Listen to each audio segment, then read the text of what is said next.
And, you know, we were keeping up at $1,000 about every hour. So let's try to get us back up there. Can you give? Can you donate? Every little bit counts, whether it's $5, $10, whatever you can give is helpful. And just to share with you a couple different things that we've heard that some of you have written to us. So we have thank you for the Fiber-A-Thon. I love my 4-harness loom. So I am challenging other 4-harness loom owners and especially Dorset loom owners to donate and support the HGA. Someone else donated because they have a Dorset loom in response to Kathy's request there in her challenge, and another donation in response to Kathy's challenge of they commented for harness loom owner Leclerc. Many thanks to HGA. I am happy to support HGA. My life is much richer knowing that the fiber community is there to teach, inspire, and support me. My thanks to all the Fiber-A-Thon presenters.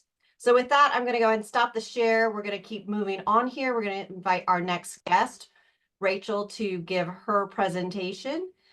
Rachel, I had to stop your video there for a minute, but you're going to go ahead and turn your camera on now, and you're going to share with us some information about the TC2. So we'll let you go at it.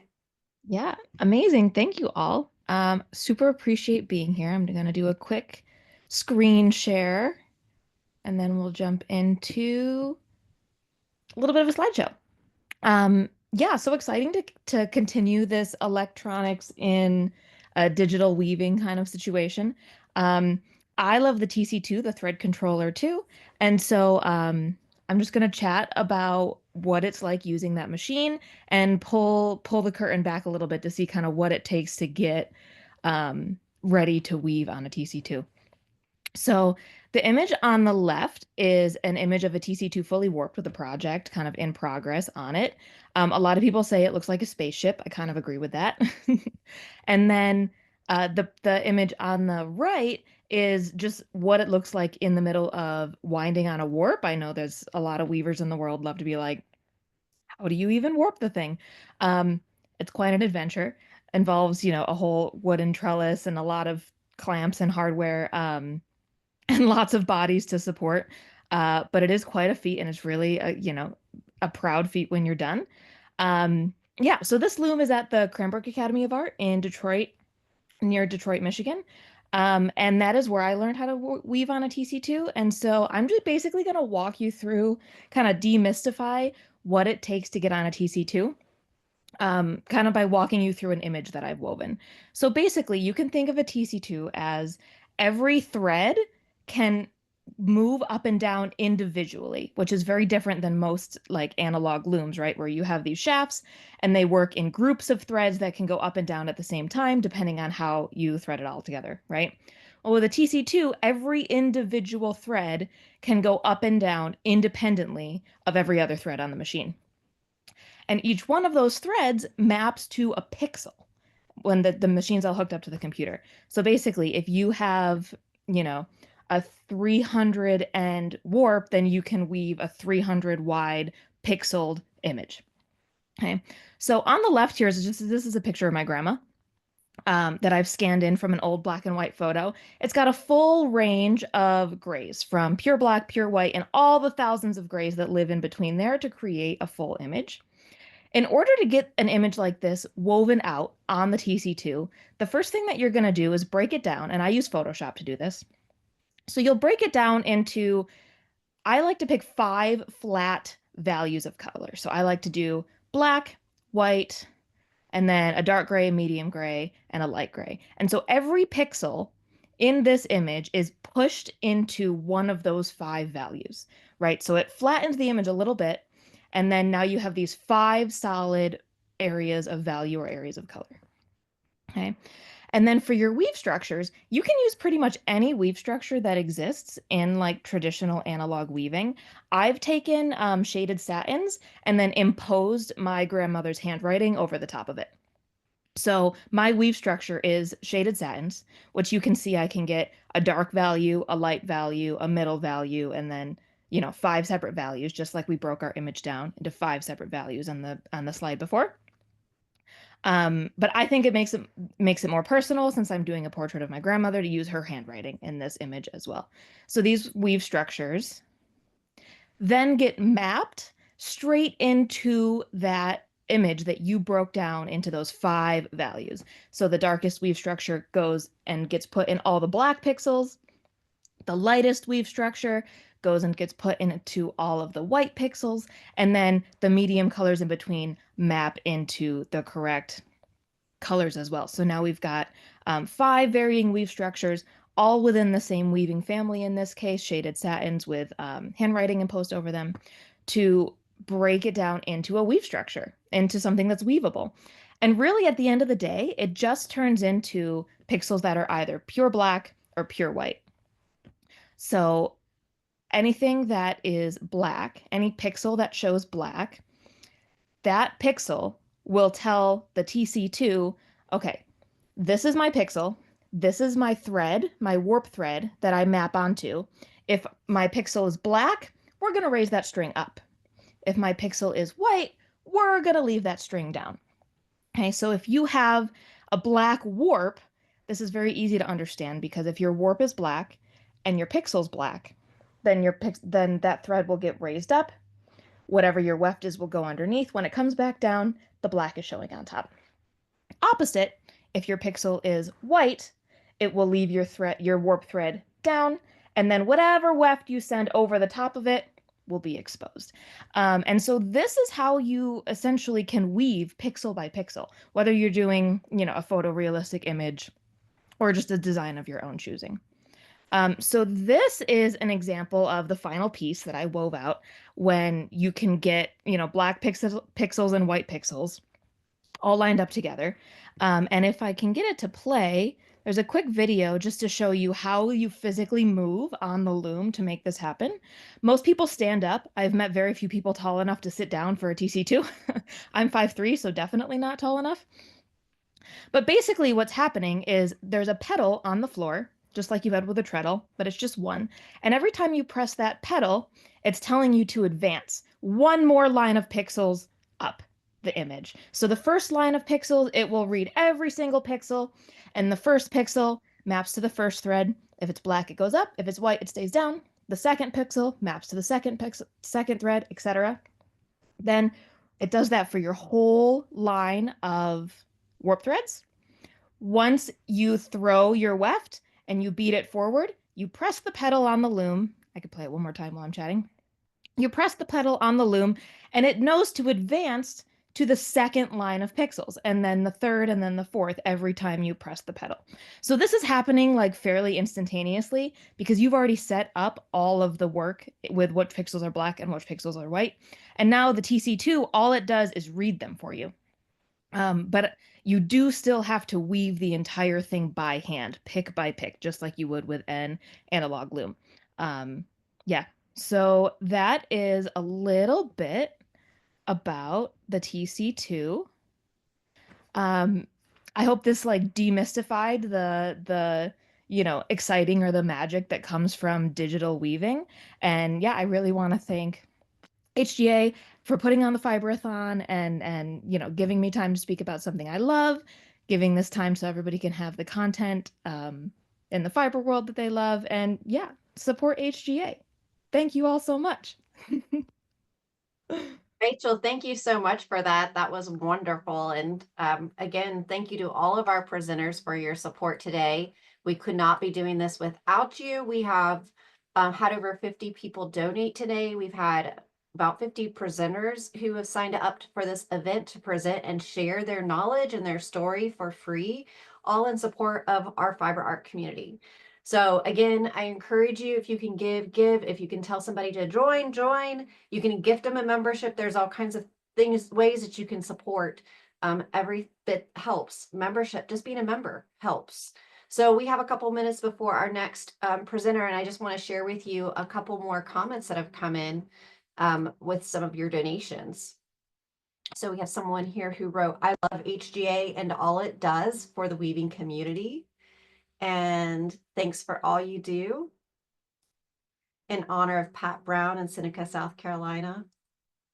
And I can't express adequately enough how important HGA is in my life. I love all that you do to inspire, enrich, and enhance my fiber crafts creativity, and that of all the fiber enthusiasts, absolutely fabulous. Thank you." So we'd love to hear how HGA is impact. Oh, I forgot this one too.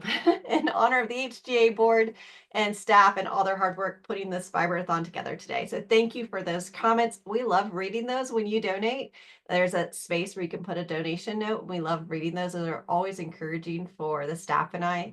And anytime that you write us, and it's amazing how many of our members, you get the birthday postcard and you send us an email to tell you how much you enjoyed it. Once we've had people send a picture where they show the card is on their loom, and we just love that. We share that with the entire staff because being able to hear those good words encourage us to want to do more for our fiber art community. So thank you for when you do take the time for that. That really means a lot to us. And I would love for you to put in the chat, tell us why you love HGA. That's wonderful. We'd love to hear that. Share that with everybody who's watching today. And this is what we love. I've worked in nonprofit field for 20 years, and one thing I can say about HGA is the members are the best I've ever worked with. It's just such a rich community and a supportive community. So thank you. So let's go ahead and move on to our next presenter, Elliot Rockart. Elliot, if you want to go ahead and turn on your camera, you're going to share with us some information about a recent project, self-sculpture project of yours. So I will let you talk about that. Thank you. I realized I wrote the soft sculpture. I was going to talk about backstrap weaving in Guatemala. That's on me. You know what? That's fine. I go for that.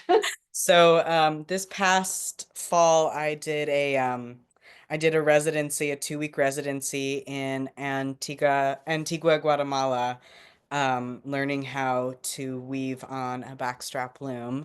And I'll show you some photos. It was really such an amazing time.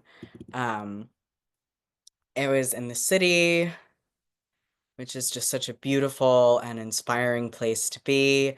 And I learned at Cacao Designs.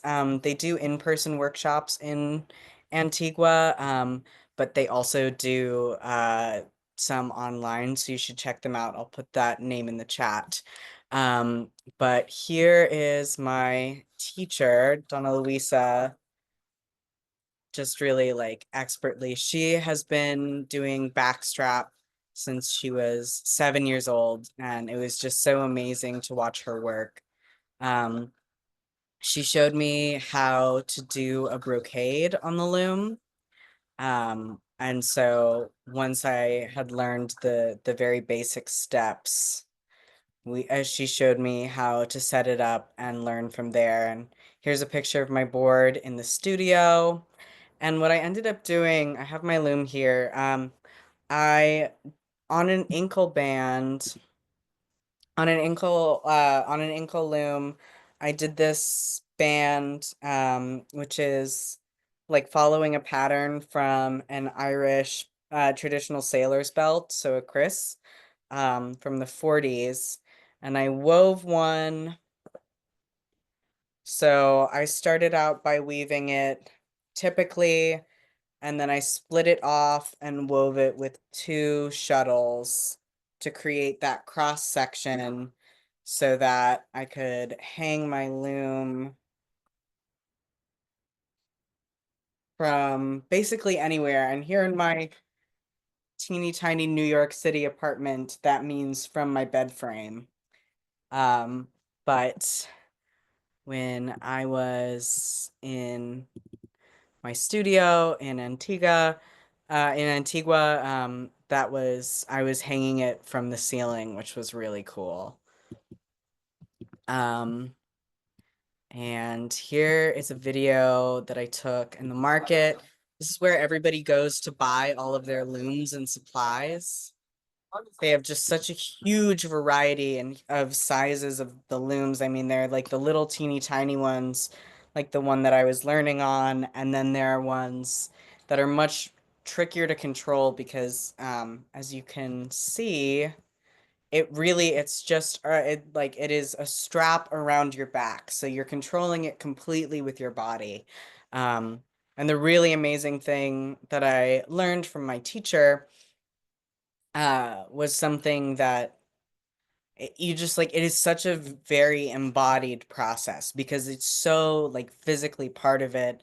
Um, the tension is completely controlled by your body, and the physicality of raising those string heddles that you can see there, it's like is just kind of crazy. Um, and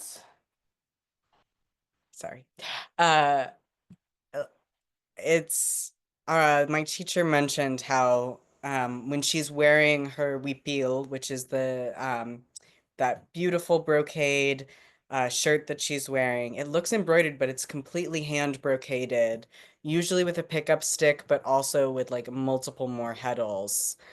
Um, and you can tell often where a woman is from based on the designs in her huipils. So these are some antique huipils that are at this huge market. They're just so beautiful.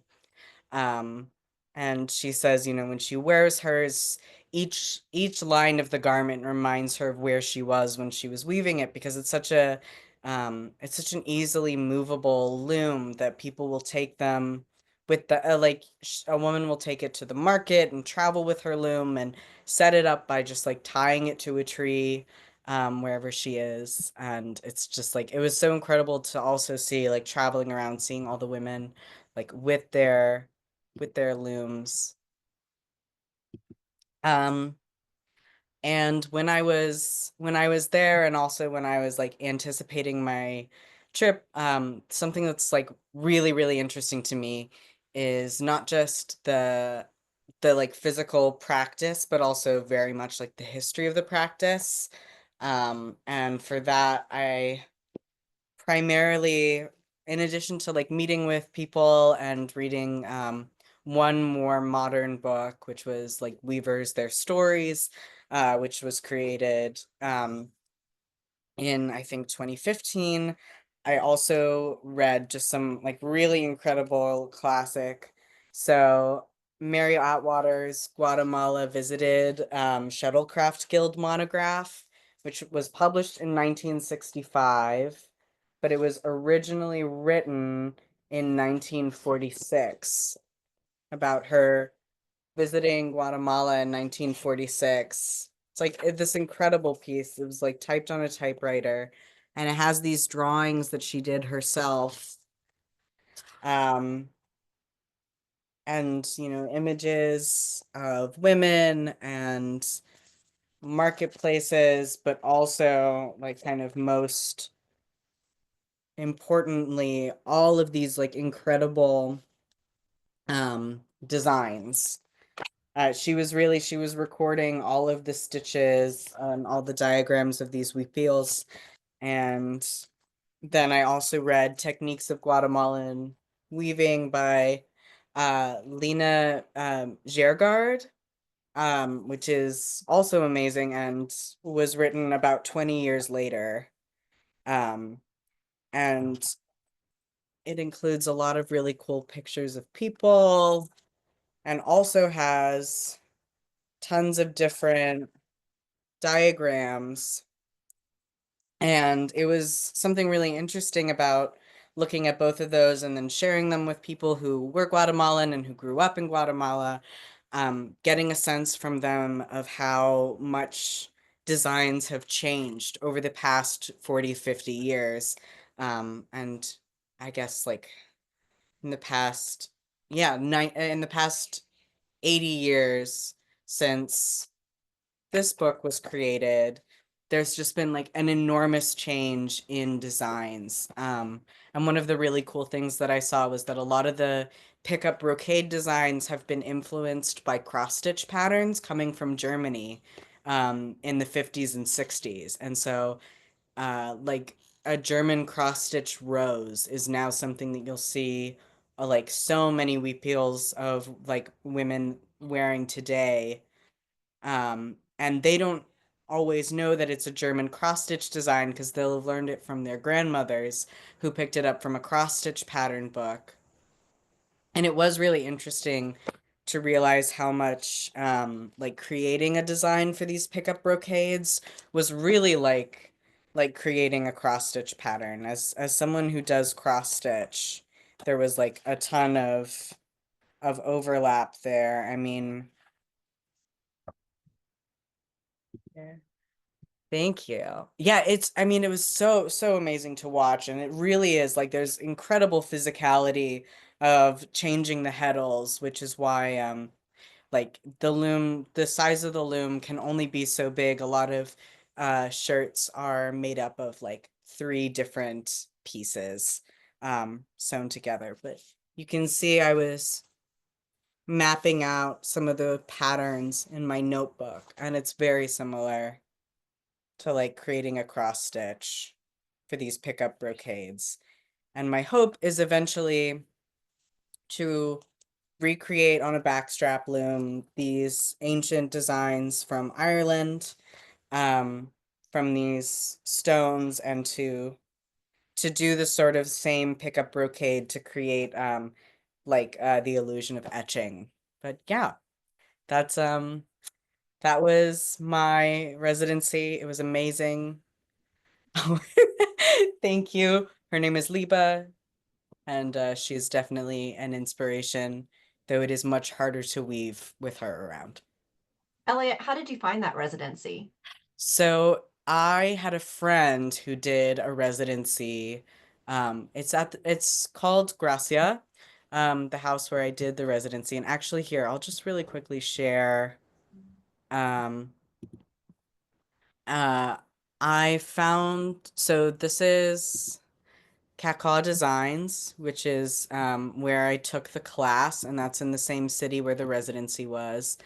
But the residency is not in itself like a specifically textile residency. It's just an artist residency. I was doing it with also a uh, an artist who was French and draws.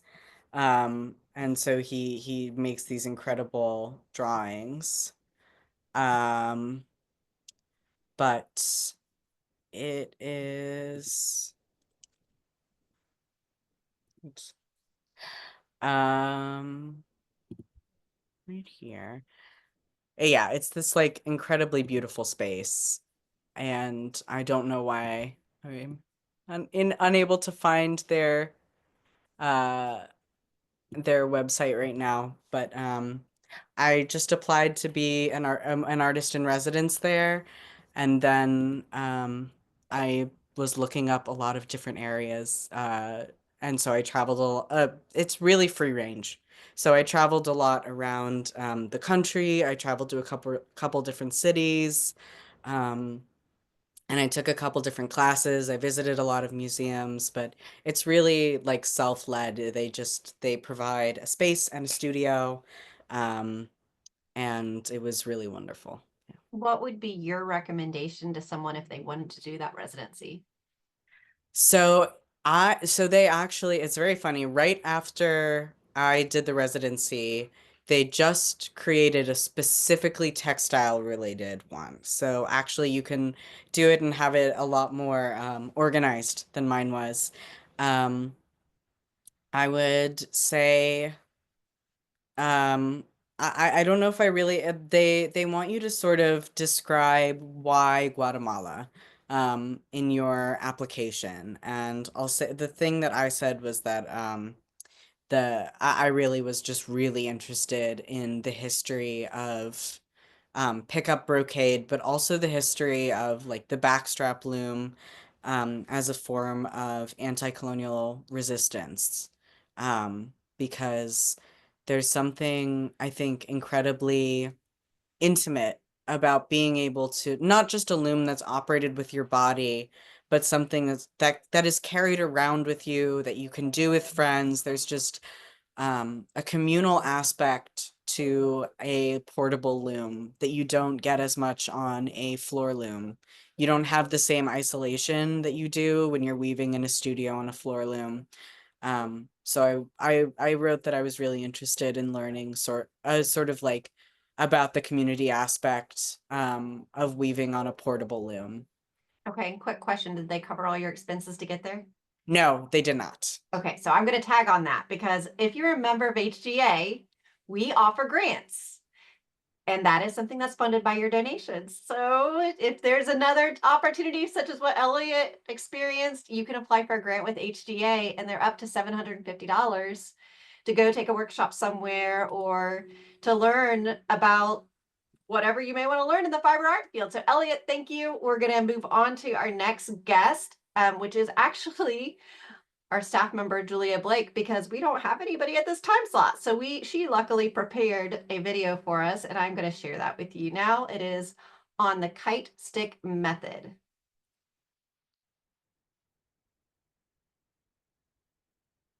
Hi, I'm Julia Blake. I work for the Hand Weavers Guild of America as the assistant editor of Shuttle Spindle Dye Pot magazine. And I am a weaver. I am a spinner. I'm a really bad dyer, but I try. I'm here today to talk to you about something that I learned while paging through one of Peggy Osterkamp's book, and it is called the kite stick method, and that is kite as in flying a kite. And I was really intrigued when I came across this passage in the book. I believe there were no visuals; it was all words.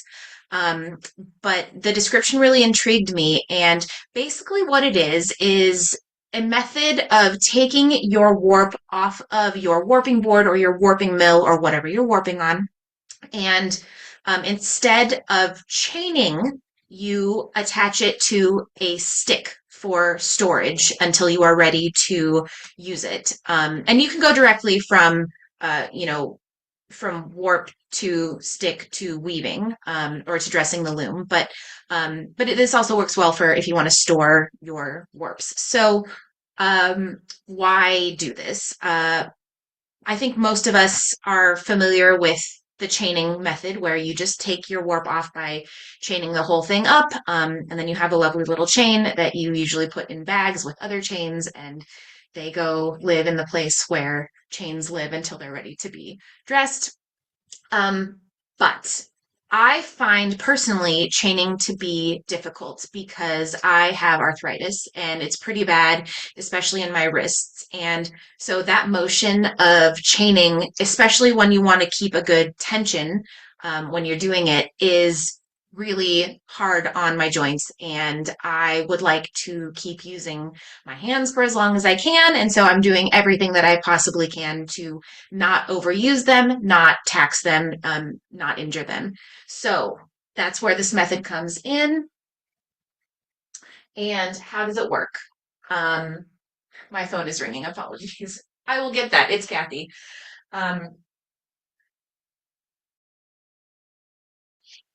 All right. Sorry about that. I had to deal with a phone call. So, how do we do this? Peggy Osterkamp recommends any kind of, fairly sturdy, stable stick. Flat is best. Usually over 12 inches long is preferred. The thicker your warp and the longer your warp, the bigger stick that you need.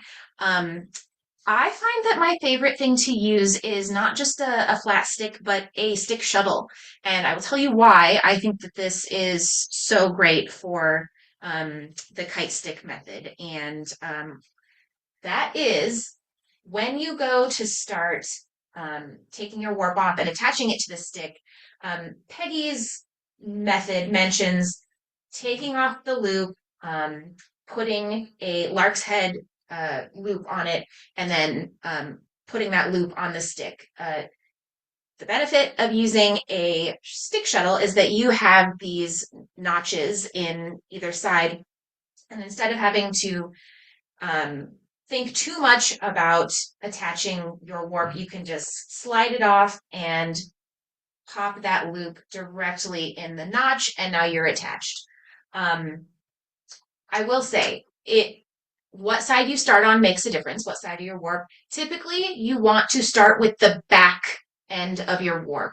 And that's because as you're winding this whole thing on, once you finish, you're going to finish up at the top where your cross is. And almost always, whether you're warping front to back or back to front, you want access to your cross. So start and if you do a cross on both sides, then it doesn't matter which side you start on, but just be aware, you usually want to start at the back end. So you attach your warp to your stick using whatever method you would like. And then you just start to make figure eights around the stick. And they're going to start a little funny. You kind of have to hang on to this. Your goals are to maintain tension. The more tension, the better. The less slack you let into your warp, the more well-behaved they are going to be. So this is a great method for sticky warps, springy yarns, a warp that you anticipate you're going to have tension trouble with. I use it for every warp I've ever done. I love it. I think it's great. It's not really the most, I suppose, useful technique for really short warps. If you have like a 1 or 2 yard warp, there's no real reason to use this method. You could, it's not going to benefit you. It's going to benefit you if you have, some amount of yardage to attach to your loom. So like I said, attach to your stick and then start making figure eight motions around the stick. And I apologize for my setup. This is not usually where I warp. It is not stable or attached. Usually my warping board is very securely attached to whatever I'm using. And so I can, when I'm taking this off, usually keep this under a large amount of tension while I am doing this process. So you're just going around in a figure eight motion. Move over to the side while I load this warp onto this stick. And what you might see is that this is going a lot faster, or at least it is for me, than chaining. I like to maintain tension on all of my warps, therefore I like to make very tight chains, which is also part of the reason that it's hard on my wrists. So with this method, I can both maintain tension and go really, really fast, which I think is fabulous. Oh, by the way, this warp, you're probably wondering what is going on with it. Mary Zickafoos, if you're watching, please avert your eyes. You don't need to see this. This is a warp that I had prepared pre-COVID. It was meant to go into an indigo dye bath. And so I have some plastic wrapping with the intent that it was going to be an ECOT pattern. And it's just not very well done. So don't look too closely. But that's it. I've got the whole thing wrapped on this stick. And first of all, it looks adorable, I think, when you take it off. But the other really interesting thing about this is it's very compact. I would argue it's a little more compact than a chain. And there's no concern about it getting tangled or anything like that. Now, the other benefit of using the stick shuttle to do this is that, again, with those notches, I have this tail end here. I can just pop that tail end loop on one or the other notch. And now it really is, it's secure, it's not going anywhere. And I can store it in whatever place, you store your warps for them to then be taken out and be used. So it's a really cool method. I really love it. I think that if you give it a chance, you might too. If this was not instructional enough for you, Peggy Osterkamp has very wonderful and now illustrated instructions on her blog, so you can check that out. But this is something that is great for someone who either doesn't want to chain or doesn't like to chain. I've worked with people and I have taught people who have done that thing that I think most of us have done at least once, where you're taking your warp off your board or your mill and you're chaining it, and you make the mistake of pulling that very last chain all the way through. And then when you go to unravel, it doesn't come apart. So if you are chain challenged, kite stick method, try it out. You might like it. I certainly do. I hope that you have learned something. Peggy Osterkamp, thank you so much for putting this in your book. It's changed my life. I love it. Take care. Happy weaving. Keep your yarns under tension. Well, Julia, thank you for sharing that with us. You know what? This is a group effort. Our entire board, our staff, we're all getting involved in today's activity. So again, if you can donate, please do so. We are a dedicated team and we love doing our job and helping spread the word about all the options that are available to you in this fiber art community. So it's 7:36. We've been at this for 7.5 hours. This has been, how many of you have been with us since noon? How many of you have been with us for the entire thing? If you have, you know, we'd love to see your hearts or your clapping, whatever you want to do in the reactions. Leave us a comment. We've got 4.5 more hours to go, if I'm doing my math right. But it's time for our next presenter, Carol James. Carol, if you'd like to go ahead and start your camera, you're going to share with us about how they made stretchy garments in a time before spandex and before knitting. And you are the Sprang lady. If anybody knows anything about Sprang, that is you. So I don't know anybody else that teaches it but you. But thanks for being here and thanks for all you do to support our fiber art community. Well, I'm very pleased to be here to support HGA because I really have gained a lot from HGA. And it's interesting the last two talks, listening to what Elliot was saying about transportable things, because that's exactly what the sort of thing that I do. Let me, let's see, I have a little slideshow here. And if I can get that going. Can you see that now? No, I have to Not share. yet, no. I have to share screen. Hang on a Yes. minute. Share screen. There we go. There we are. Now, can you see that? What can you do with Sprang? Yes, we can. Okay. HGA, and I am so pleased because it's a great way to share, learn information. And I first learned about HGA when I was talking to the local guild people. When I had published my first book in 2008, Finger Weaving Untangled, I was asking guild members where to go, how to sell it. And they said, Convergence, go to Convergence. So in 2008, I took my daughter and we went to Tampa Bay. And partway through the week, my cheeky daughter turned to me and she said, Mom, these people make you look normal. The thing is, Convergence is a place to meet other weavers who find themselves on a similar quest to learn textile techniques. You feel supported, and it's where I go to talk about the techniques that are my passion, finger weaving and Sprang. So you want to know what's Sprang? Well, I first heard about Sprang when volunteering at a local historic site, someone interested in military uniforms, Revolutionary War, War of 1812, Reconstruction, asked me to make him a sash. And I said, what kind of sash? And he said, I need a Sprang sash. And I said, what's Sprang? And at that moment, I fell into this very deep rabbit hole. Sprang is best understood not as a structure. Let's see if I can have a spotlight here. It's a method of working. If we have three strings tied together here and tied together here, and then you try a 3-strand braid, you get a mirror image braid down here. That's what people understand by Sprang. It's a method where you have this fixed system. Work here gives you mirror image. So it's an honest to God 2 for the price of 1. There are various structures that lend themselves to this kind of work. We have interlinking, there's interlacing, and there's intertwining. And then we have all kinds of combinations of these things. We can do twining on the background of interlinking. You can make holes on purpose, which is also called lace. And you can even get 2 layers of cloth, double cloth, all kinds of things you can do with this method of working. But to have a better idea how this works, let me do this quick video. I'm going to show you the basics of flat warp Sprang. To start out, my thread is tied at the lower right corner of the frame, and it goes back and forth between the 2 ends. The idea is we have what's called a figure of 8 warp. If I slide my hand along the bottom of the frame, up at the top, I have the cross.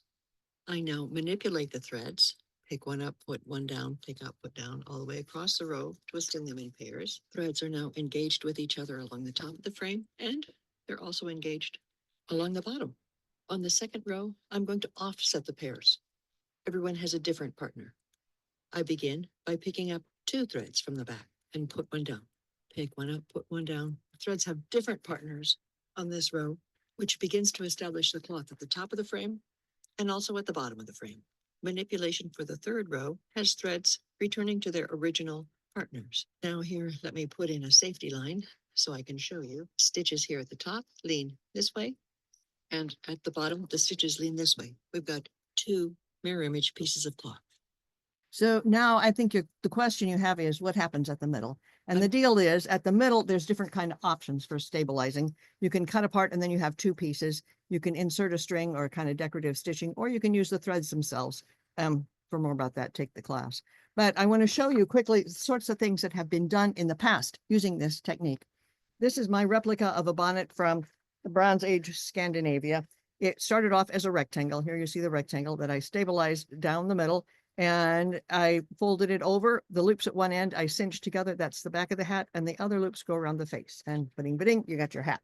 There are other ways of making these bonnets, other bonnets in other collections, such as in Lyon, France, and in London, UK. I've had a look at these bonnets, and then I've developed a method to map out the placement of holes. I look at these things in museums, and then I go home and try to replicate, and I come up with something that looks very like the original.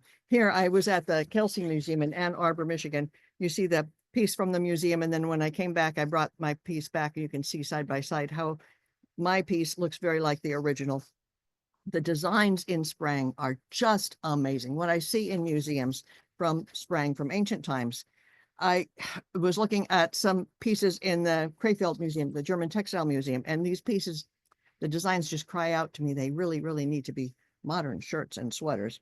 The technique was also known in ancient Greece and Rome. We have the artwork, pieces of art depicting somebody sitting with a Sprang frame, which tells us the technique was done. But recent archaeology, recent research has also told us about Sprang.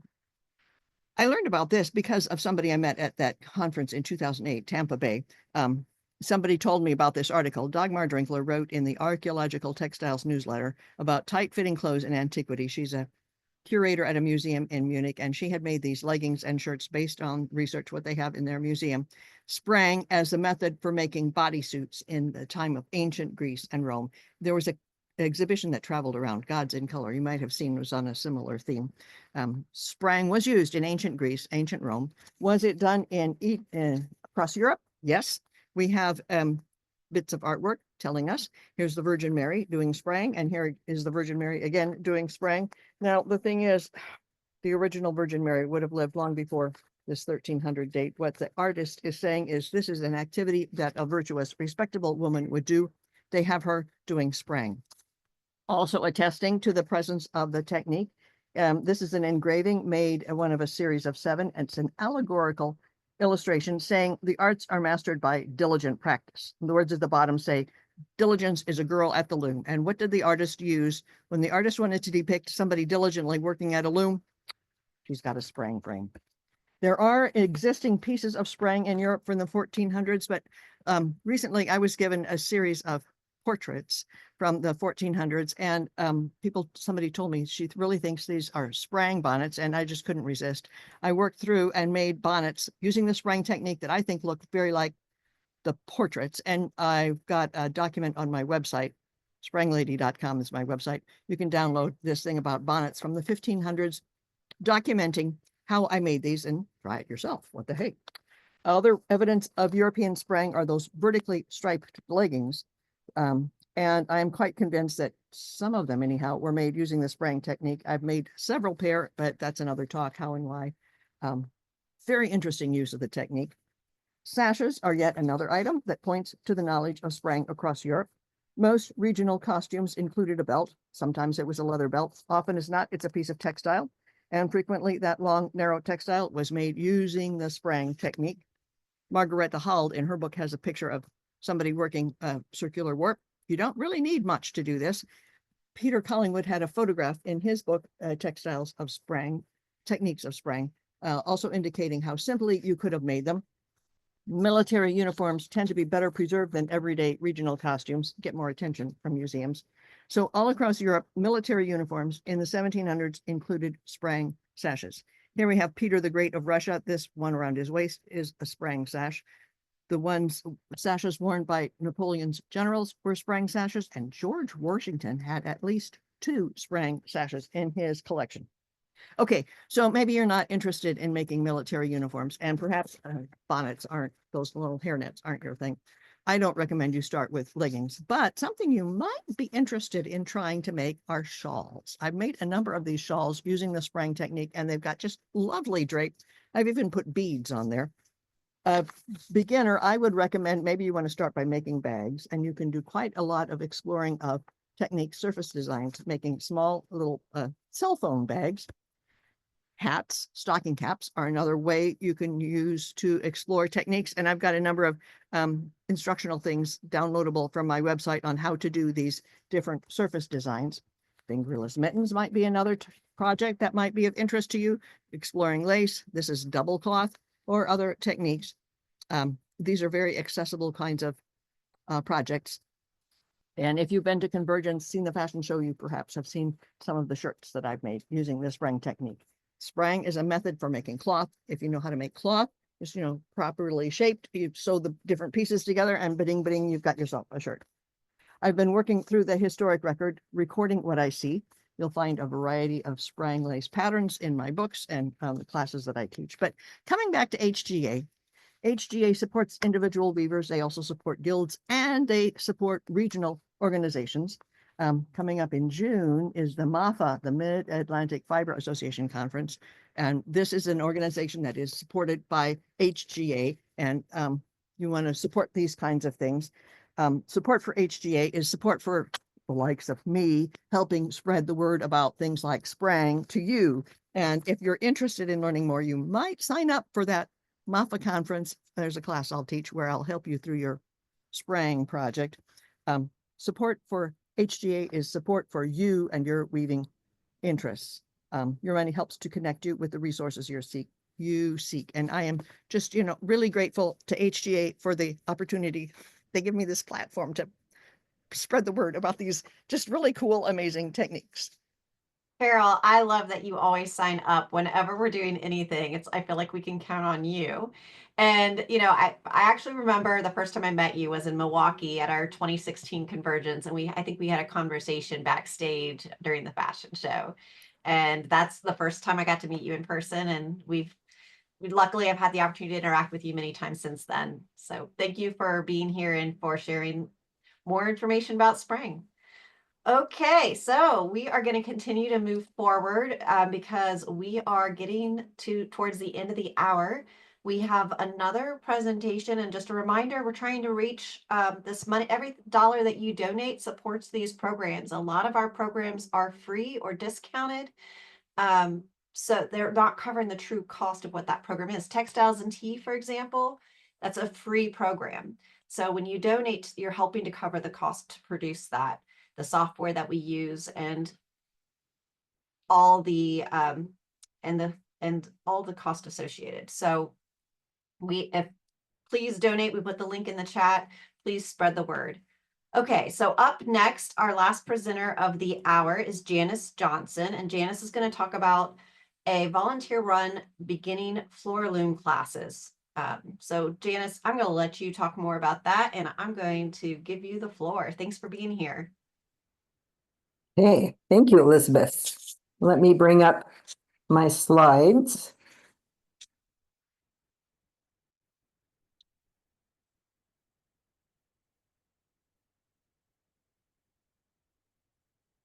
Hey. Ruth Gabritz had a dream, and I'd like to tell you how several people worked very hard to make Ruth's dream come true. I'll be talking also a lot about Ruthie's Weaving Studio, and I'd like you to know that it was not named after Ruth Gabritz, it's after Ruthie Clark. So there could be some confusion there. But Ruth Gabritz taught weaving for decades at Ruthie's Weaving Studio in Portland, Oregon. She was concerned that people who wanted to learn to weave on the floor loom often didn't have an opportunity to do that. 6 years ago, when she started really thinking about that problem, people who were starting at Ruthie's had been on the waiting list for 6 years. There were other places in Portland to get weaving instruction, but they were also very difficult to get into. Ruth wanted to do something about that. So she recruited 3 weavers to help her realize her dream. At that time, Sue, Maggie, and I were all partners at Ruthie's, and we were all board members of the Portland Handweavers Guild. We worked with Ruth to determine the goals and priorities for the new program.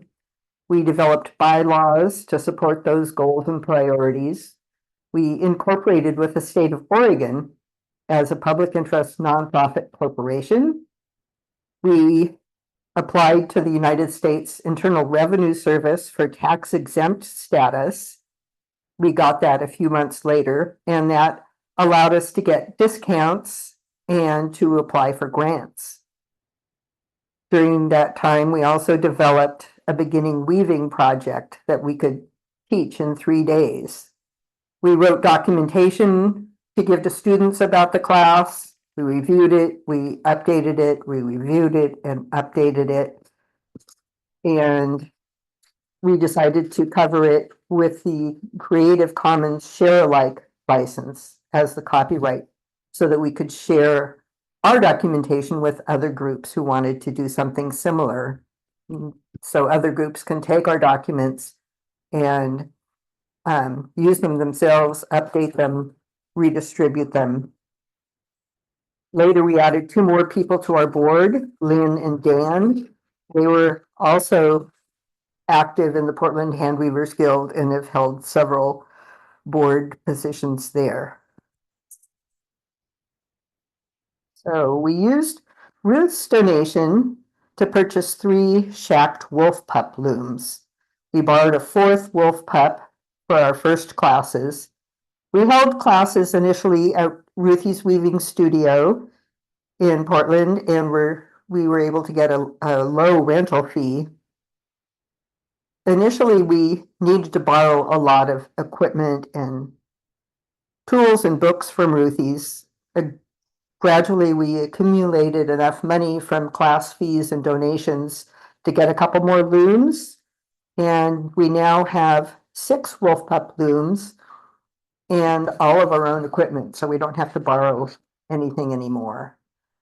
And about the wolf pups, I'll say that it's really a joy for all of the students to be using the same equipment and for it to be quality looms. We developed a 3-day class. It has a simple project, which is 4 10 by 10 table mats made with 8-4 cotton rug warp. Everyone gets one-on-one help. We have a volunteer teacher and then enough volunteer helpers for the first couple days so that each student gets a helper right next to them. We use a warping method that was developed over several decades at Ruthie's Weaving Studio for teaching new weavers. We find that it's very important for all of the teachers and helpers to be using the same method. There are a zillion different ways that you can dress a loom, but you don't want lots of, like, every helper showing somebody something different. People start filling out a project worksheet. We help them make the first warp chain, and then they get to make the second on their own. And in this picture here, the warp chain is just going zoom, zoom, zoom across. We usually give them a warp length that's not going to let them do that. They have to do something more creative. And I'm always amazed at how many of our helpers don't know that you can do that. I thought you just had to add extra warp. So the first item that they make is a table mat that is plain weave, and they leave long fringes so that it will have a knotted fringe at the end.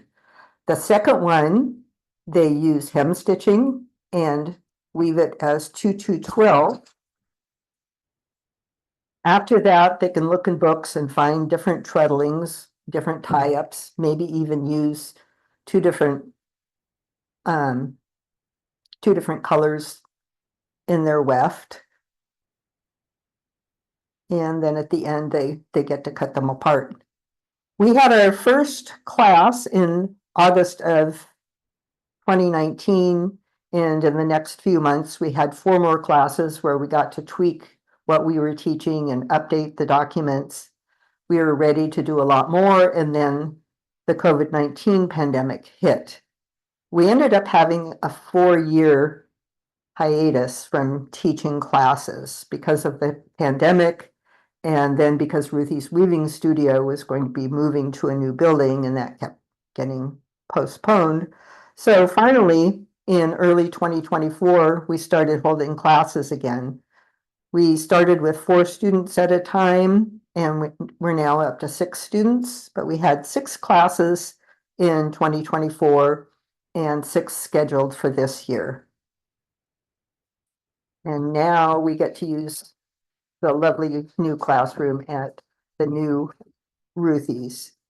Our expenses are covered by our student fees. We have to pay for classroom rental. We have to pay to store our looms and other equipment. We have handouts printed up for all of the students and for our volunteer helpers. And we have a website. That doesn't cost very much though, because one of our board members is set it up and maintains it for us. These are the people from our class last weekend. There are 6 students there, plus our teacher 2, and board members and helpers Lynn and Dan. So one of our goals, besides teaching beginning weavers, was to develop teachers who could teach beginning weavers. Sue taught the initial classes, and now 4 of us have been lead teacher for at least 1 class. We have over a dozen additional weavers who have been our volunteer helpers, and we have more people, especially from Portland Hand Weavers Guild, who are interested in helping us at some time. Our reason for existing is the shortage of access to beginning floor loom weaving classes in the Portland area, and that makes it very easy for us to find students. We get asked questions a lot at Portland Hand Weaver Guild sales. We get to tell them about the project. When people call Ruthie's Weaving Studio and ask about weaving there, we tell them that we have a long waiting list and recommend that they check out this class.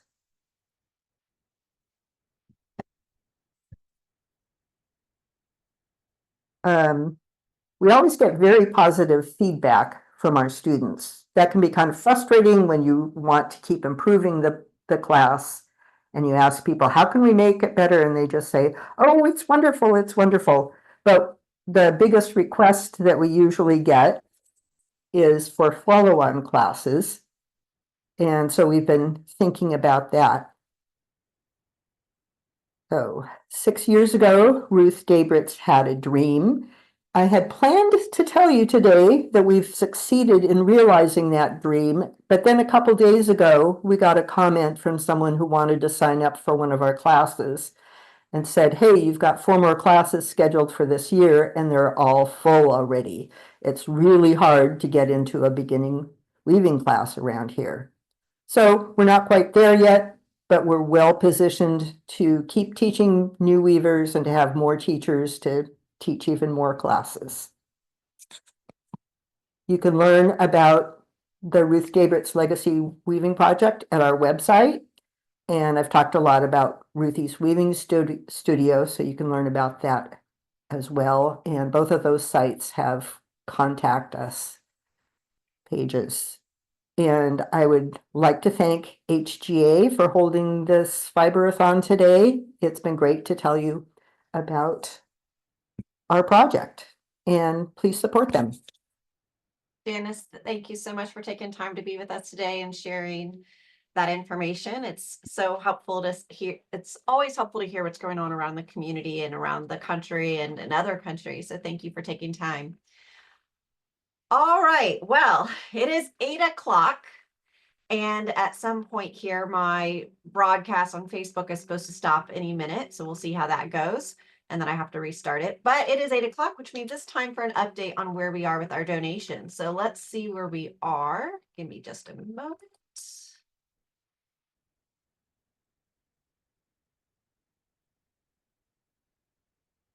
So after 8 hours of programming, we are now at $7,012. Thank you. Thank you. That last little bit to put us over into 7,000 just came in. So thank you to whomever that was. And thank you to everybody who has given today and who continues to give. It's really inspiring to see how much you believe in the work that we do and the programming that we do. So we greatly appreciate you for that. Thank you so much.